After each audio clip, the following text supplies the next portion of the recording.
البدع والأهواء، أهل البدع العقائدية وأهل البدع السياسية. نقول بيننا وبينكم السلف، بيننا وبينكم الكتب، كان فيقول البدع بيننا وبينكم. قال الإمام البخاري رحمه الله تعالى: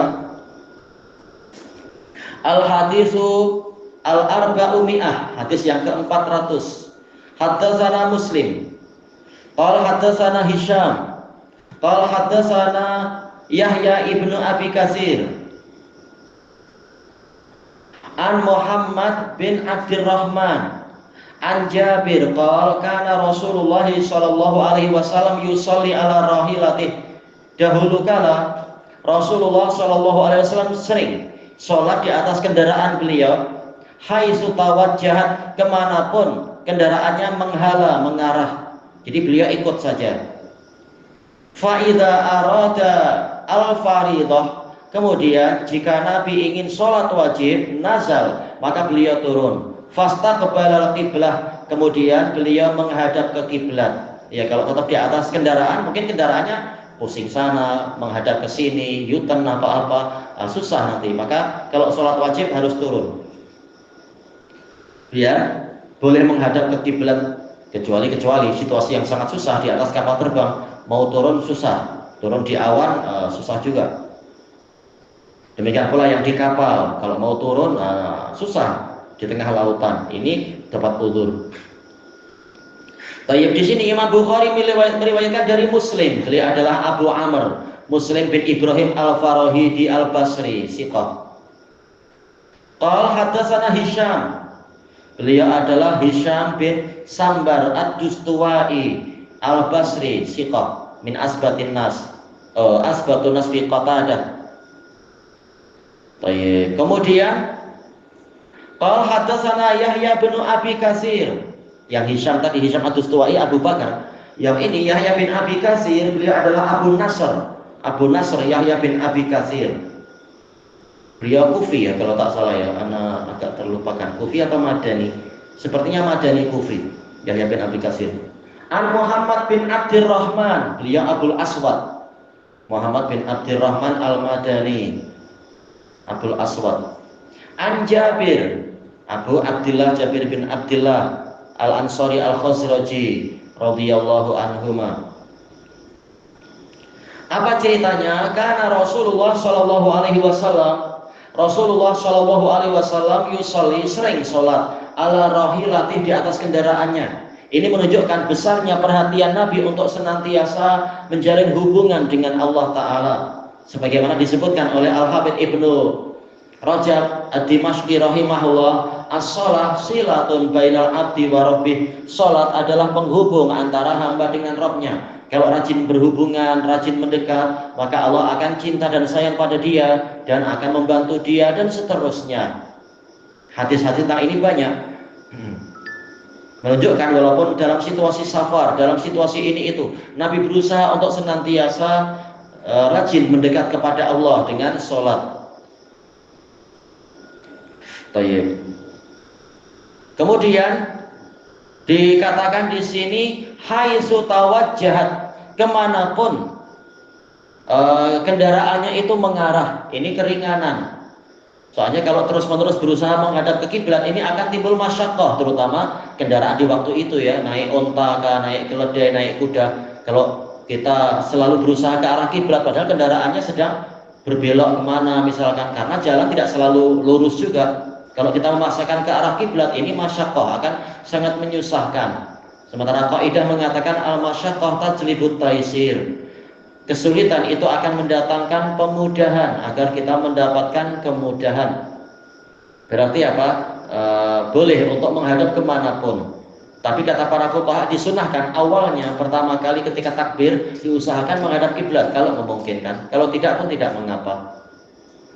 Baik. Karena Allah Ta'ala mengatakan fa'aina ma tuwallu fasamma wajhullah, kemanapun kalian dipalingkan maka di sana ada wajah Allah, yaitu dianggap dinilai sudah sah sholatnya. Karena hakikatnya kita menghadap ke kiblat, maksudnya tujuan kita adalah menghadap kepada Allah Ta'ala. dan Allah telah memancarkan wajahnya di hadapan orang yang sholat selama dia tidak berpaling, tidak menoleh ke kanan ke kiri. Disebutkan oleh Imam Asy-Syafi'i rahimahullah di dalam kitab Ar-Risalah, beliau menyebutkan beberapa riwayat bahwasanya ayat tersebut terkait dengan sholat para musafirin. Ainama tuwallu fasamma wajhullah, dimanapun kalian dipalingkan di sana ada wajah Allah, yaitu diberi keringanan, boleh menghadap ke bukan kiblat kalau memang situasinya susah. Namanya sholat, namanya apa? Di atas kendaraan, atau tatkala sedang cuaca sangat gelap, kita sampai bingung mana barat mana timur misalkan. Baik, kemudian faida aradal fariidhah. Kemudian jika Nabi ingin sholat wajib, menunjukkan apa? Sholat yang di atas kendaraan tadi bukan sholat wajib. Namun apabila ingin sholat wajib, nazal, beliau turun. Ini tatkala memungkinkan. Kalau tidak, seperti yang disebutkan tadi, di atas kapal terbang atau di atas bahtera di tengah lautan, nah ini ada uzur. Baik. Apabila menginginkan sholat wajib, nazal, beliau turun dari kendaraannya, fastaqbalal qiblah, kemudian beliau menghadap ke arah kiblat. Baik. Nah, duduk.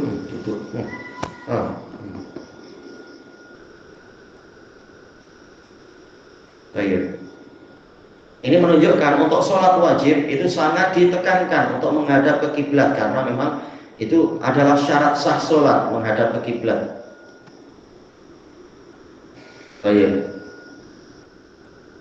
Dan insya Allah pendek aja ya untuk yang hadis yang ini, untuk menjelaskan bab ini. At-tawajjuhu nahwal qiblah haitsukan, yaitu wajib menghadap ke kiblat dimanapun kita berada. Ini apabila sholat wajib.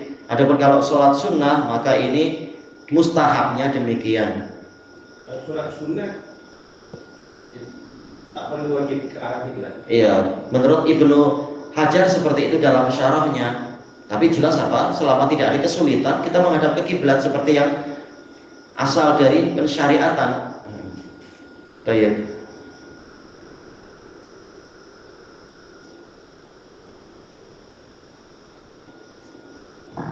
Haitsu ma kuntum fawallu wujuhakum syatral masjidil haram. Dimanapun kalian berada, maka palingkanlah wajah kalian ke arah Masjidil Haram. Ini hukum asalnya. Selama memungkinkan, maka menghadap ke Masjidil Haram walaupun sedang sholat sunnah. Cuma tidak seberat keadaan kalau sholat wajib. Diberi keringanan untuk sholat sunnah. Baik. Kemudian kita cukup waktunya ya, kita masuk ke hadis berikutnya sekalian. Tadi pendek saja. Al hadisul hadi wal arba'ul mi'ah. Hadis yang ke-401. Haddatsana Utsman. Beliau adalah Abul Hasan Utsman bin Abi Syaibah Al-Kufi. Sikah. Qala haddatsana Jarir, beliau adalah Abu Abdullah Jarir bin Abdul Hamid Ad-Dabbi. Beliau qadhi dan beliau Basri. An Mansur, beliau adalah Abu Attab Mansur ibnul Mu'tamir ibni Abdullah Kufi beliau. Kemudian an Ibrahim, ini beliau Ibrahim Abu Imran Ibrahim bin Yazid An-Nakhai Al-Kufi. An Alqamah adalah Abu Syubail. Syibl si anak harimau ya. Anak harimau ke anak singa. Syubail anak singa kecil. Alqamah bin Qais, beliau asbatun nasfi Abdullah ibni Mas'ud Kufi min kibarit tabi'in. Qala Abdullah, ini yang tadi itu Abdullah bin Mas'ud bin Ghafil Abu Abdurrahman. Beliau Madaniyun Kufi. Beliau bercerita, sholat Nabi Sallallahu Alaihi Wasallam, pernah Nabi Sallallahu Alaihi Wasallam melakukan sholat. Qala Ibrahim la adri zada au naqas.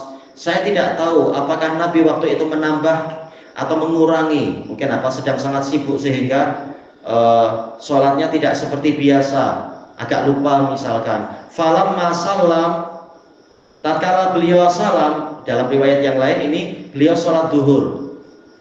Tapi apa, ternyata hanya 2 rakaat. Kemudian beliau salam. Tatkala beliau salam, qilalah, ditanyakan kepadanya, ya Rasulullah, ahadatsa fi sholati syai', Wahai Rasulullah, apakah terjadi sesuatu di dalam sholat? Yaitu sahabat ini tidak langsung menyalah-nyalahkan, karena boleh jadi masih turun wahyu bahwasanya kali ini sholatnya cukup 2 rakaat saja, makanya dia bertanya lebih dahulu. Ini menunjukkan apa? Al-hukmu ala syai' far'un an tasawwurih.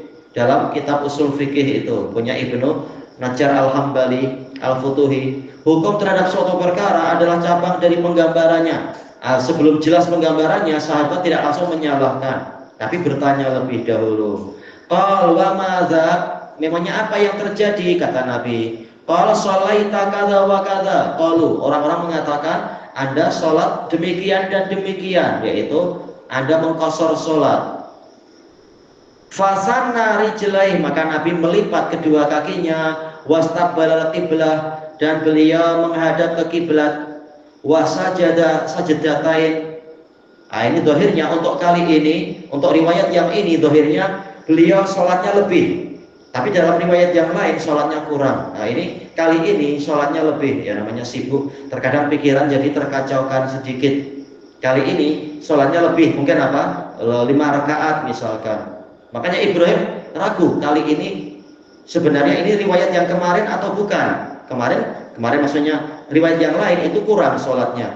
Kali ini ternyata Rasulullah tidak menambah sekian rakaat, tapi langsung beliau sujud sahwi. Maka dohirnya untuk kali ini adalah sholatnya lebih, mungkin 5 rakaat.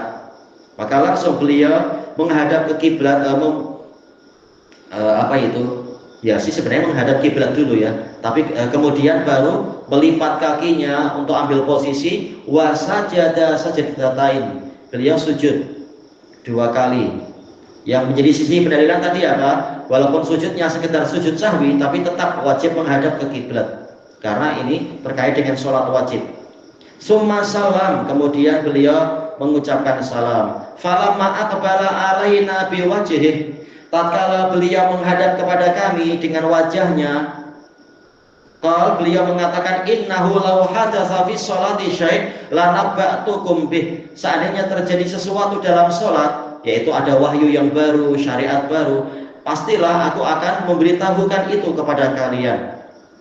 Menunjukkan Nabi tidak merahasiakan risalah, tidak merahasiakan ilmu. Apa yang penting untuk umat, maka beliau ceritakan, beliau ajarkan. Walakin innama ana basyarun mithlukum, tetapi saya ini hanyalah manusia seperti kalian. Ansa kama tansaun, aku lupa sebagaimana kalian lupa. Jadi Nabi pun terkadang mengalami kelupaan untuk menjadi pelajaran. Allah menakdirkan Nabi lupa agar menjadi teladan. Kalau lupa harus berbuat begini dan begini misalkan. Fa idza nasitu fadzakiruni. Kemudian jika aku lupa maka ingatkanlah aku. Ini masuk dalam bab at-ta'awun 'alal birri wat taqwa. Saling menolong di atas kebajikan dan ketakwaan, bukan membiarkan temannya keliru, bukan membiarkan temannya lupa dan berbuat kesalahan, tapi diingatkan baik-baik. Demikian pula waktu puasa Ramadan, dulu ada teman diingatkan malah merasa sedih. Dia sudah menyiapkan makanan, diingatkan, Anda kan puasa. Allah, janganlah bagi tahu biar saya lupa. Tak boleh. Karena apa? Puasa itu, puasa Ramadan wajib. Walaupun orangnya lupa dimaafkan, tetapi kalau dia makan itu suatu kemungkaran, walaupun dia tidak sengaja. Nah, kemungkaran wajib dicegah, maka harus diingatkan. Jangan dibiarkan makan 2-3 pinggan baru diingatkan. Nah, tak boleh. Kalau semuanya lupa tidak masalah, ini rezeki dari Allah. Tapi yang ingat langsung mengingatkan teman-temannya, kita ini puasa Ramadan, tak boleh kita melakukan yang seperti ini. Jadi wajib untuk saling membantu dan mengingatkan. Itu wajib kiblat. Iya jelas, wajib menghadap ke kiblat untuk sujud sahwinya, karena ini terkait dengan sholat yang wajib. Kalau terkait dengan sholat yang tidak wajib, maka ada keringanan. Sebagaimana sujud apa itu tilawah, tidak wajib menghadap ke kiblat. Karena memang hukum asalnya sendiri tidak sampai wajib. Kemudian kata Nabi, wa idza syakka ahadukum fi sholatih, apabila salah seorang dari kalian ragu di dalam sholatnya, nambah atau kurang atau apa ini tadi ya, berarti apa? Falyataharras shawab, hendaknya dia bersungguh-sungguh mencari apa yang betul, diperkirakan. Nah, ini menggunakan ijtihad, memperkirakan mana yang lebih tepat. melihat korinah, sepertinya saya belum ini kok, saya belum rakaat kesekian misalkan, mengingat-ingat baik-baik, dibanding-bandingkan tadi saya sudah baca ayat yang surat di rakaat kedua belum ya, oh mungkin belum, tak ada ingatan sama sekali, oh berarti saya lupa rakaat kedua misalkan. Wala yutimma alaih, kemudian fala yutimma, hendaknya dia melengkapi, kalau emang kurang ya berarti apa, ditambahi. Summa liyusallim, kemudian hendaknya dia mengucapkan salam lagi, walaupun tadi sudah salam, Nabi sudah salam, kemudian diingatkan, kemudian beliau sujud 2 rakaat dan salam lagi. Summa yasjudu sajdatain, nah ini apabila sujudnya di dalam sholat. Sebentar, enggak, ini sekarang sujudnya di luar sholat ya, dia menyempurnakan, kemudian dia salam, kemudian dia sujud 2 rakaat ini untuk apabila sujudnya di luar sholat, dan dua-duanya sah sebagaimana dijelaskan oleh Imam Al-Baihaqi dalam Sunanul Kubra. Boleh kita sujud sahwi itu selesai salam, boleh juga sebelum salam, tidak mengapa, semuanya sah. Baik, ilahuna wallahu a'lam. Subhanakallahumma wa bihamdika la ilaha illa anta astaghfiruka wa atubu ilaik. Walhamdulillahirabbil alamin. Jazakumullahu khairan.